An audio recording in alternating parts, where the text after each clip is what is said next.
سلامونه درنو لیدونکو، نن خپرونه کې موضوع محمد نسیم ستانکزی هرکلی کوم. بالاخره له اوږده ځنډ وروسته د طالبانو لخوا سرپرست کابینه اعلان شو او د کابینې له اعلان سره یو شمېر وزارتونو او معینیتونو لپاره لا هم ګمارنې نه وې شوې چې د نن دغه ګمارنې هم د طالبانو لخوا وشوې او د ځینو وزارتونو او معینیتونو لپاره نوي سرپرستان اعلان کړل. له دې سره په کورنیو چارو وزارت کې هم تېره ورځ د چارو د سمون او د خدماتو د وړاندې کولو لپاره د طالبانو په وینا باندې ځینې ګمارنې شوي دي، ځینې کسان په ځینو بستونو کې اعلان شوي دي، خو په دې ټولو سره د یو شمېر نظر خاوندانو او یو شمېر هیوادوالو لخوا نه په طالبانو نیوکه یا انتقاد دا ده چې د دوی لخوا اعلان شوې کابینه او تازه ګمارنې د ټول شموله حکومت نمایندګي نه کوي.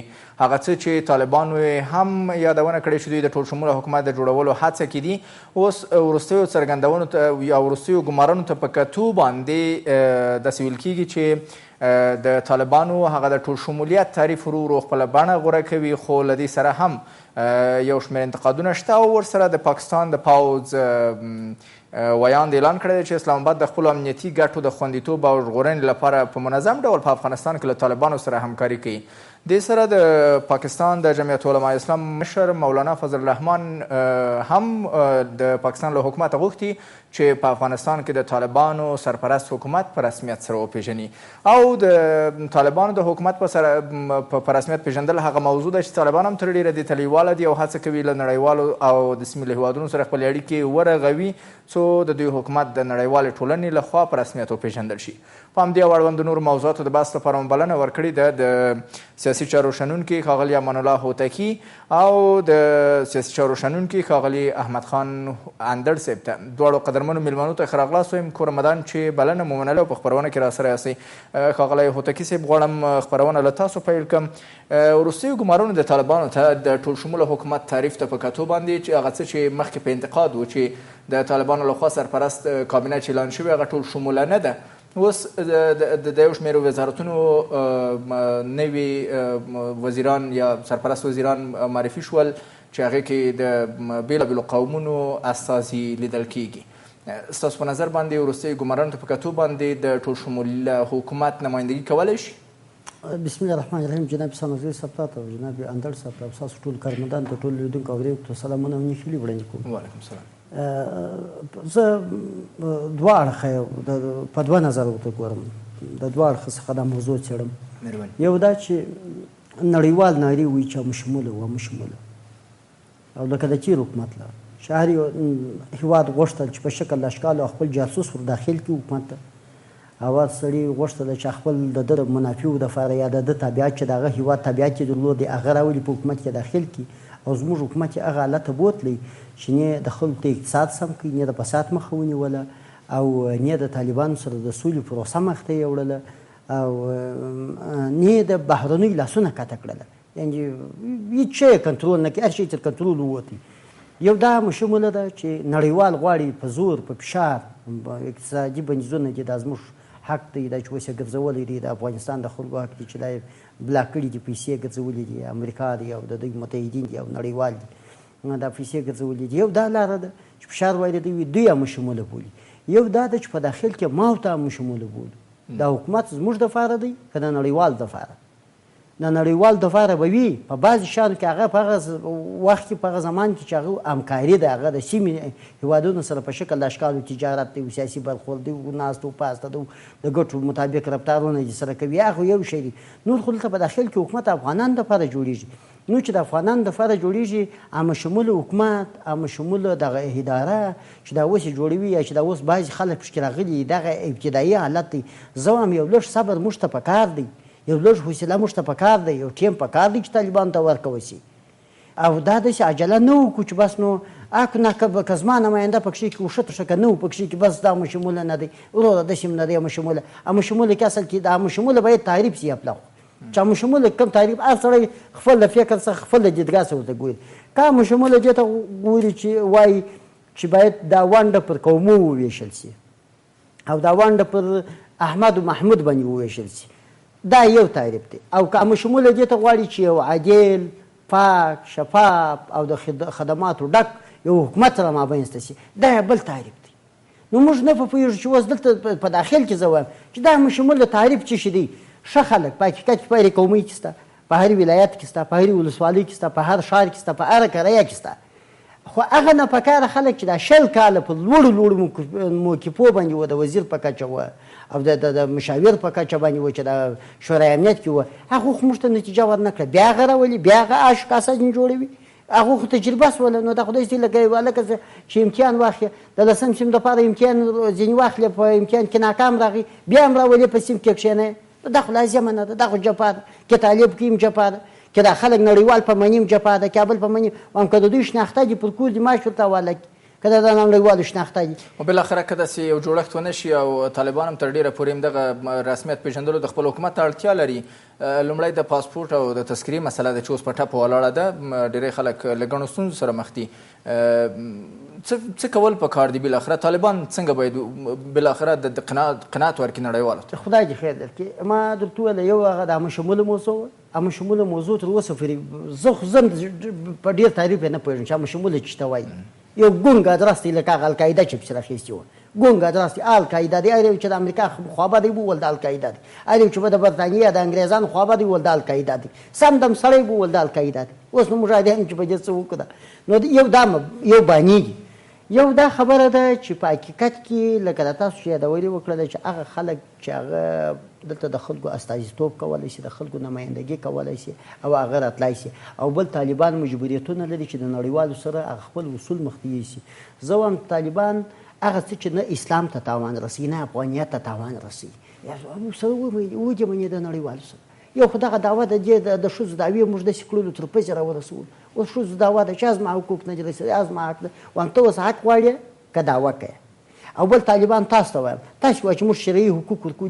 وایم غواړې که د دې چغې کرارې که دا څه نارې جوړې کړي دلته په کور کې، خو ستا نور مشکلات هم د غاړې دا د ښځو کیسه خو سره ورکه که ده، تا خو سره خپل لایحه دې ورته راوباسه، هغه خپل شرعي اصول دې ورته طرحه ځین جوړه کړه، و دوی ته اعلان کړه، خپل اعلانیات یې ورته خپره کړه چې ته دغه عاد پرې کولی شې، نور که کنت پر کوئ ویې کړئ، دغه هم شرعي عاد و حدود دي، دغه هم شرعي حق دی. کې کنت ورکوئ ویې کړئ، که کنت نه پر کوئ ناکي دعوه کوئ. زه به هم پوه شم، ته به هم پوه شې، بل به هم پوه شي. دا بله مسله. بل چې دا نړیوال یوازې په دې کې چې دوی به حق و نت د دوی شرایط منو کنې موږ په رسمیت پېژني. همدا که دوی موږ ته وویله چې تاسې راولاړ شئ داسې څه کوئ لکه بل دغه تر 20 کلن حکومت یې راولاړولو، بس یې به ورسره مني. نو دا خو افغان ټولنه اجازه و دې ته نه ورکوي، دا خو زموږ اسلام دې ته نه ورکوي. وایم په تېر حکومت کې هم نارې وهلې، دا ستا د مختلفو میزو سم نارې نه وهلې، سړی دا زموږ د ملي ګټو مخالفت دی، دا د اسلام د اصولو مخالفت دی، خو لا چې ورسره منلی اخر پای انجام یې پر څه شي ودرېدی. ښه خبره همدا ده چې طالب خپل ورور خپل وطندار خپل د کاکا زوی راولي، نوش جان یې حکومت یې ونیوی، نړیوال دي چپه کړل، رالي نظام دي ونیوی، حکومت یې ونیوی، ټول شیان دې ونیول. طالبه مګر ورور زه هم ستا ورور یم، زه هم وطندار یم. مطلب زما نه دی، یو افغان یادوم، افغان هم ستا ورور دی، هغه هم ستا ورور دی. راولې په ورباندې کې په یو ځای کې کوئ دا ګټه تا د ملتانه راوړې ده، د بل هېواده دې راوړې ده، دنیا څخه دې راوړې ده، ایران نه دې راوړې ده. وایم تا راوړې ده، زه دې ورور یم، راسته ما هم سره شریکي خبره نه ده. په دې کې بیا راځئ دلته مشترک ژوند سره وکړو په دې هېواد کې. بیا بهانه پیدا نه کړو چې یا نړیوال راځي یوه خبره ده که یا بل کې. موږ ته یو شی زما په نظر طالبانو ته همدا پکار دی، زما مشوره هم دوی ته دا ده، د سیاست د یو سیاستمدار د یو عالي په با په توګه دا یو خبره ورته کوم چې په داخل کې دوی باید ځان ته مشکلات پیدا نه کړي. د بیرون مشکلات موږ دوی نه شي خرابولی، تر څو چې په داخل کې خدای ناخواسته مشکلات تر اوسه مو نه دي لیدلي. مشکلات دا چې هزاره وایي ما ته زما له یو څوک په کښې کې وي، تاجک وایي زما له یو څوک په کښې کې، بل وایي زما له په کښې وایم پشکې وګورئ ښه ښه سالیاز صاحباله خلک پشکې راولئ، څه فرق لري پروا نه کړي، په راز کې خو ته او کېدای شي بیا که وایي چې د سره څخه د موضوع سره نه وی کوې. وایم طالبانو ریاست جمهوري چې په لاس کې د شورای امنیت په لاس کې د وزیر دفاع چې په لاس کې د وزیر داخله او امنیت ملي استخبارات په لاس کې سره محکمه او سرانوالي دا چې په لاس کې دي، دا نور تخنیکي وزارتونه دي، وزارت معارف دی، تحصیلات عالي دی، وغه بل دی بل دی، دا پرېږده. کنټرول خو ټول ستا په لاس کې دی. موږ نه وایو چې دې کنټرول هم دغو ته په لاس ورکړه. د دې شلومبې موږ وچښلې، د دې خوند موږ وکتئ، د ډیموکراسۍ په نامه خوند مو وکتئ، د بل په نامه خوند مو وکتئ، ایله به یې تور درپسې تړلی و، هغه به هېڅ شی هم نه و درپکښې کړي. بس ما د دغه دپاره چې پیسو ته لاره خلاصه کړي، زه هم تر هغه شیان تېر شو. دا هم طالبانو ته خواستې او که نړیوال بیا نارې وایي چې امو شموله، زه نه په پوهېږم امو شموله دوی څه شي بولي. لکه د القاعده له یو ګونګ ادرس دی ورکړی دی همه شموله همه شموله. مننه هوتکي صاحب بیرته راګرځم. ښاغلی اندړ صاحب تاسو هم ښه راغلاست. ورسره پوښتنه هم دا مطرح کوم ښاغلی اندړ صاحب چې د طالبانو د حکومت په رسمیت پیژندلو لپاره یو څه چې بهرنیانو یا نړیوالې ټولنې کلک نیولي وو یا ټینګار یې پرې درلوده هغه د ټولشموله حکومت رامنځته کېدل وو. د سرپرست کابینې له اعلان وروسته نړیواله ټولنې هم غبرګون وښود او ویل چې دا ټولشموله نه ده. اوس د یو شمېر وزارتونو د وزیرانو یا معینانو په ټاکلو سره څه فکر کوئ په طالبان واقعي ټولشموله حکومت ته دننه شوي هغه دغو ګمارنو سره دوی د ټولشموله حکومت هغه غوښتنه د نړیوالو پوره کړې ده که نه او که پوره کړې ده نو بیا په طالبانو باندې دغه فشارونه د څه دپاره دي؟ سلامونه او نیکې هیلې ښاغلی نسیم ستانکزی صاحب تاسو ته او ښاغلی امان الله هوتکي صاحب ته او خپلو ټولو درنو هېوادوالو ته وړاندې کومه. ګورئ زموږ په هېواد کې د 15 کلنه جګړه کې موږ همدغسې د تقریبا د 50-50 او یا د ګډو ګروپونو شریکي حکومتونه درلودل. زه په دې باوري یم چې طالبانو باید مخکې یوه کابینه درلودی خو دوی په دې باندې نه وو پوه چې دوی به دومره زر د افغانستان واک په لاس کې نیسي. دا د امریکایانو کومه دسته او پروژه چې وه هغه ډېره زر سرته ورسېدله. هغوی په لنډمهالي وخت کې نه غوښتل یو 15 کاله نور هم جګړه غوښتله د جمهوریت او د امارت د طالبانو ترمنځ. نو هغه دا چې څه وسو چا ښه تکتیک افغاني په کار واچاو د افغانستان په ګټه تمام سو جګړه ونه شوه او دوی راغلل. په دغه وخت کې کابینه باید دومره نه وای ځنډېدلی. یوه کابینه باید 3 مهم خصوصیتونه ولري. یوه دا چې اول داسې هېواد لکه افغانستان چې د ګډو قومونو د ګډو ګلانو کور ده په دې کې باید هر قوم خپله څېره پکې وویني. دویم خصوصیت یې دا دی چې باید د فکري او سیاسي نګاه نه هر د سیاسي دریځ ګروپ یا خاوندان باید خپلې څېرې وویني. درېیمه ډېره مهمه موضوع چې د یو کابینې لپاره هر څه نه زیاته مهمه ده هغه مسلکي بودنه ده چې مسلکي خلک کاري خلک په وزارتونو په ریاستونو په نورو بانکي په ډېرو سیستمونو کې په پوهنتونونو کې مسلکي خلک تر هغو چې موږ د خپل هېواد د دغه حالت راوباسو او د نړیوالو غوښتنې هم دا دي چې هر کار زموږ په غیر مسلکي خلکو موږ یې نتیجې لیدلې دي چې معلم به وزیر که او ډاکټر به چېرته شاروال که دغه مسایل موږ افغانان ښه تجربه لرو. زه هیله من یم چې که چېرې دغه کابینه چې طالبان اعلان کړی موقتي وي دغه اول فرق یا د اول خصوصیت چې قومي اړه لري هېڅ ضرورت نشته. اوس باید موږ ته الله وله دومره مسلکي خلک باید وګمارل شي او که چېرې دا کابینه په دایمي باندې بدلېږي او دا دایمي کابینه ده نو زه بیا وایم چې نه دغه ټول 3 خصوصیتونه په نظر کې ونیسي تر هغو افغانان خپل انځور کې وویني او په ډېر ارامه سره په مخکې لاړ شي. بله موضوع دا ده چې نړیوال لکه تاسو ویل یا بشموله غوښتنې کوي په دغه وخت کې تاسو وینئ چې ځینې انفجارونه شوي دي او د پاکستان د ISI د رئیس راتګ طالبان ډېر بدنامه کړل افغانان هم ضعیفه کړل او بل هغوی نړیوال ته وښودل چې دا موږ یو چې افغانستان د امارت اسلامي حکومت جوړو چارې یې سمبال کوو. دا یو ډېره لویه تېروتنه وه دا یې باید نه وای راپرېښودلی هېڅکله اجازه نه ورکړې او اوس هم هغوی نړیوال نن پاکستان ډېره نارې ویي د دوی د بهرنیو چارو وزیر په هر ځای کې د افغانستان په هکله په خپل سر خبرې کوي لکه زموږ د خارجه سیاست چې د دوی په لاس کې وي او د کابینې په هکله اوس هم بشموله چیغې وي هلته یې تیار پخواني داړهماران د افغانانو قاتلین ځینې پخواني اشرار طبیعت خلک هلته کېنولي دي او غواړي چې هغوی ته بیرته بیا درکې ورکړي او د افغانستان دغه اوسنی امنیت چې تقریبا 34 ولایاتو کې ټولو کې امنیت ده او طالبان ټول واک لري دا بیا له چیلنجونو سره مخامخ کړي او هر یو لکه هوتکي صاحب چې ویلې هر یو هېواد خپل دلته خپل جاسوسان تعیین کړي او ویې ګماري چې دا به زه باور لرم چې د ټولو افغانانو په نقص وي. نو جهانیان څه غواړي؟ جهانیان داسې نه ده امریکا چې کله طالبانو سره کومک وکړ او دوی قدرت ته ورسول او د سولې نغارې 2 کاله د افغانانو په سر وغږولې دوی ورسره جوړ شوي دي. داسې نه ده امریکا یو څه بهانې لري یو څه غوښتنې به لري دا ټول افغانستان یو 15 کلن تاریخ لري د ملګرو ملتونو ډېر پخوانی غړی ده او دا به مجبور چې په رسمیت پیژني. خو د طالبانو لپاره پکار ده چې هغه پخوانۍ تېروتنې خپل اصلاح کړي. ماته شخصا ماته د یو افغان په صفت دا مهمه نه ده چې وزیر څوک وي، دا مهمه ده چې سیستم ښه په کار واچوي او لاندې کاري او قدري خلک په کار وګماري تر هغو دغه سیستم زموږ د دولت ماشین په کار ولېږي او ډېرې ستونزې ورته مخکې دي. جمهوریت کې ډېرې ستونزې وې، هغه لا حل شوي نه دي.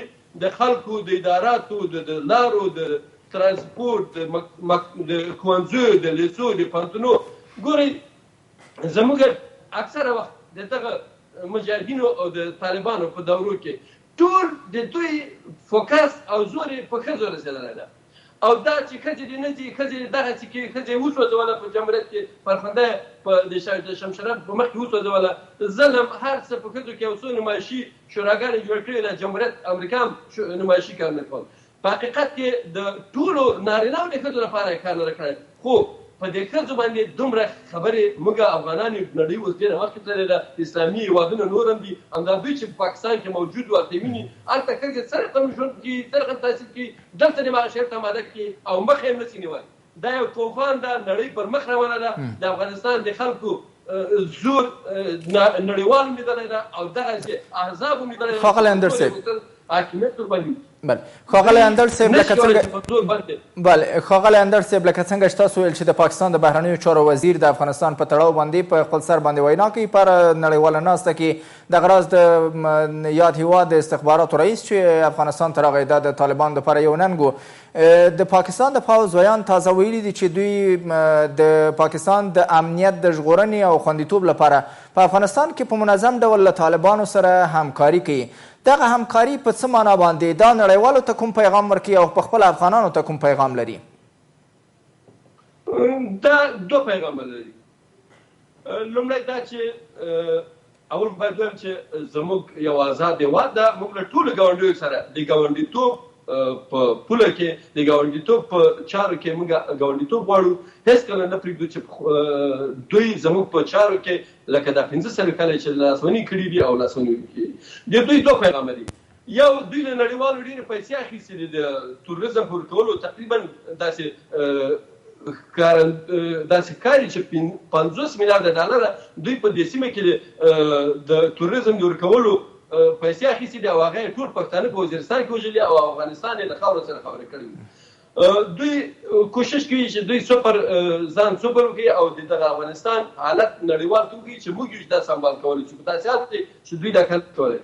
او بله خبره دا ده چې دوی د طالبانو سره غواړي اړیکې ونیسي او د دوی خارجه وزارت کوشش کوي چې مستقیما مداخله وکړي. هغه ارمان چې د دوی په کلونو دوی په زړه کې ده د 80 کاله چې دوی پیدا شوي دي. البته دوی موږ د سوټیو په زور مسلمان کړي دي او زموږ خاوره نیولې ده او دوی یو رسمیت په نړۍ کې دومره نه لري. بمیاتوم یې جوړ کړی ده، هسې نمایشي ده، ټول صلاحیت امریکا په لاس کې. دوی غواړي چې هغه ارمان چې دوی درلود چې افغانستان به دوی 15مه صوبه او د دوی خارجي سیاست به د افغانستان دوی په لاس کې او زموږ د معدنونو قراردادونه به د دوی په خوا کې کېږي له نړیوالو سره.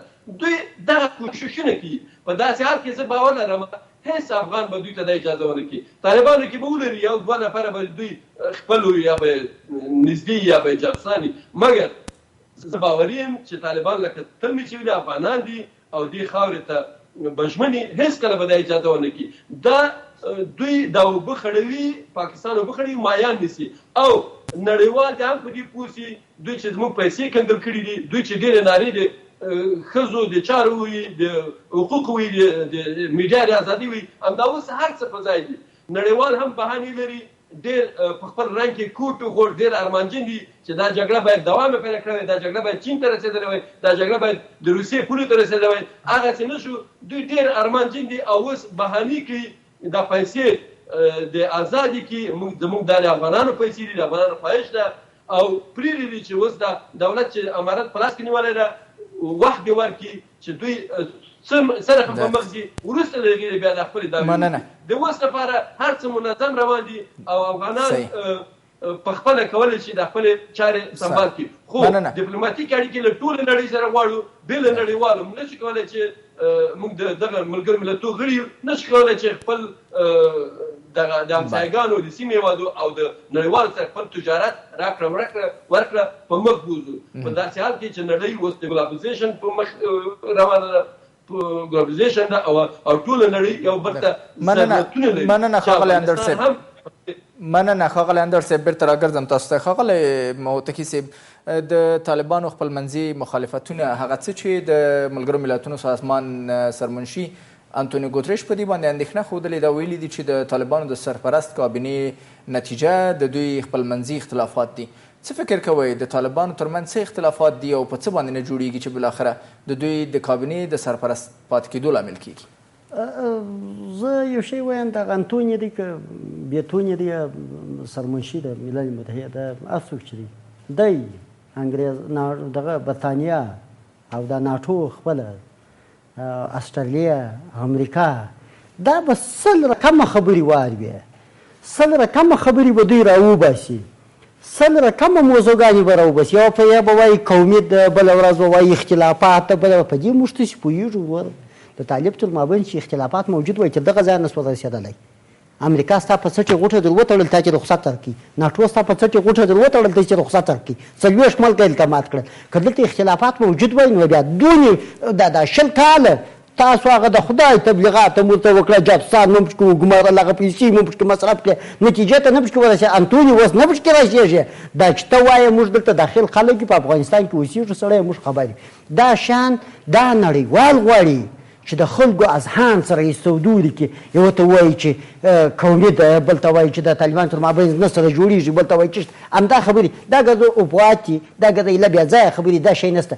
که دی واقعا دغه نړیوال دولت ته دا ټول موجود و، دغه تیر حکومت یې په رسمیت پېژندی، ولې د بشري حقوق یې خلکو نقصاوه چې نن یې د طالبه غواړي په بمبار کې وژلي دي، په چاپه کې وژلي دي، په دغه په مرمۍ ویشتلي چې خدای هغه ظلم پیدا کړی دی، مې پر نر کړی دی، مې پر ښځه کړی دی، په غټه په دا 20 کاله 22 کاله کړی دی امریکا. دلته ولې بشري حقوق چا نه وایه؟ دلته د 50 زنانو لا غواړي، هلته چې په زراو پر خلکو پر ودو دي بمبار وکړي، پر پاتیاو دي بمبار وکړي، پر جنازو دي بمبار وکړي، پر جرګو دي بمبار وکړي، پر هغه ځای چې 15 کسه ټولېده پر هغه ځای ته بمبار وکړي. هلته ستا بشري حقوق چیرې وو؟ نن بیا وایه یا بشري حقوق دي یا بیا د ښځو حقوق دي. وروره ښځه زما د حقوق یې ته غواړې، جالبه دا نه ده؟ ښځې زموږ د حقوق امریکا زموږ څخه غواړي.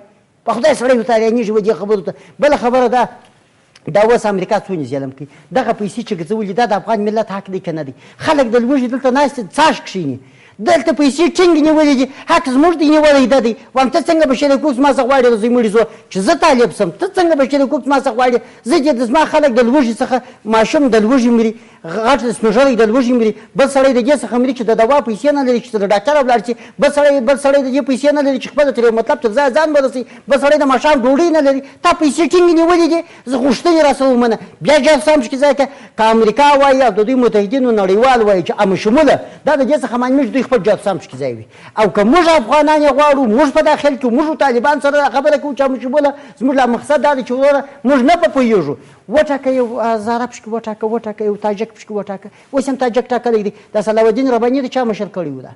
دا دلته چې تاجک کښېناسته چې کورته راولاړ شو ویې ویل چې دا زما مشر دی. نن چې هغه وزیر دغه لوی رئیس ټاکلی دی، هغه هم د بل ځای څخه هغه د هغه وخت و زمان رهبران راوستلی و ټاکلی و. دا هم د یو وخت زمان رهبران راوستي چې ته بیا ټاکي. دغه دې مشر دی، تاجک دی، دغه سیمې دی که پر تذکره باندې شک لري یا پر تاجکوالي شک لري خو سره ثابته یې که نو دا شان شته. وروره هر څه سړی په دې باندې پوهېږي وروره لکه د القاعده لا ګونګه د رسول الله راخیستي دي. مظلوم خلک یو موږ ماسې بیچاره خلک یو، هم په بینچپاکۍ کې مو دا خلک ګوتې وهي، هم په دغه کې ګوتې وهي، بې اقتصادۍ کې ګوتې وهي، په شکل دا اشکال مو یو رقم سره خرابوي. دوی دې خدای خراب کړي دا نړۍ. مننه تکي صاحب. ښاغلی اندړ صاحب، د خپرونې وخت کم دی، که د ګوتریش پر څرګندونو باندې تاسو هم خپل اند او لید راته ووایست او په ټوله کې ورسره د بحث جمبندي او د حل لاره هم که راته ووایست، مهرباني. ګورئ موږ په دې باندې ټول پوهېږو طالبانو ډېر یو د دنیا سوپر قوت مات کړی ده او شپږ سوه کیلومتره ماته کړې ده، ټول افغانانو ویاړ ده. اوس موږ باید په دې باندې راټول شو چې څنګه یو اتفاق وکړو. طالبان به هیڅکله څوک مات نه کړي تر هغو چې په خپل منځ کې د دوی مشکل پیدا نه شي. موږ تجربه لرو د پخواني دیموکراتیک خلکو پرچم که په خپل منځ کې مشکل نه وای هیڅکله به چا نه وای مات کړی د څو نفرو مجاهدینو د خلکو کړی.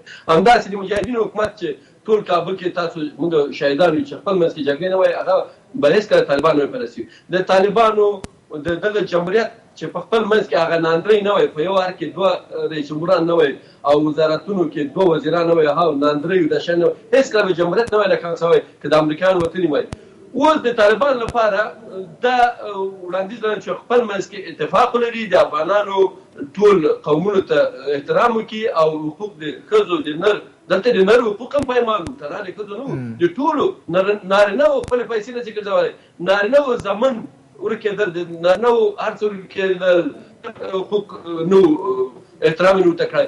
او بل دغه پاکستان چې زه بیا یادونه کوم که طالبان د خپل منځ وړاندې شي د پاکستان یو فتنه هېواد ده چې ټول عمر په افغانستان کې یو دغسې ملي حاکمیت او د افغانانو قوي دولت نه وتی چې اوس طالبان ډېر اماده شوي چې داسې قوي دولت ولري. پاکستان یې نه غواړي او د پاکستان به دوی کې شیطانت کړي او د پاکستان له لارې به د طالبانو حکومت ورانېږي. ښه به دی چې موږ یو اتحاد او یو څو وخته طالبان وخت بله ډیره زیاته مننه کوم ښاغلی اندړ صاحب چې په بحث کې مو راسره ګډون کړی او په موضوع مو بحث درلود. کور رمضان ښاغلی هوتکي صاحب په لنډو کې د وخت پای ته رسېدلی د حل لارې په توګه وړاندیز مو څه دی؟ زموږ وړاندیز دوه شی دي. امن نړیوال ته دی ام طالبان ته دی. طالبان ته مې دغه دی چې په دغه مابینځ کې چې دلته دا د ښځو نارې پورته کېږي ته هزاره نارې ویل چا بد ویل چا بد ویل د دغو خوله سره وګنډئ دا موضوع سره خلاصه کړي ورو دا خو ته دیني مسله ده زموږ ته شرعي مسله ته ویلې ده موضوع سره خلاصه کړي سریال سره ختم کړي چې زه هم نارې کړم چې ورو دغه جا کړي بل هم نارې کړي موضوع ختمه شي.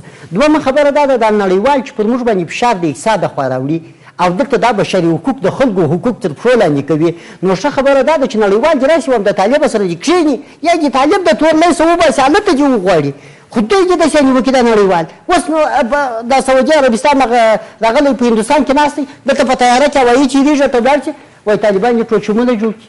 بل په برطانیه کې ناست دی طالبان یې ټول شموله جوړ کړي. ایله ته لرې لرې وایي غوړ سره سره خلاص کړه د طالب سره کښېنه دا موضوع سره حل فصل کړه که بشري حقوق غواړي که غیر حقوق غواړي که هر شی غواړي ته د الله په خراب کې لکه موږ چې مو خراب کړي. کور رمضان ښاغلی هوتکي صاحب چې بحث کې مو ګډون کړی او په موضوع مو راسره بحث درلوده. درنو لیدونکو له تاسو هم مننه کوم چې د خپرونې تر پای شیبو راسره وئ. تر بیا چې ستاسو درانه حضور ته حاضرېږم پولې او بخونکي خدای مو سپارم.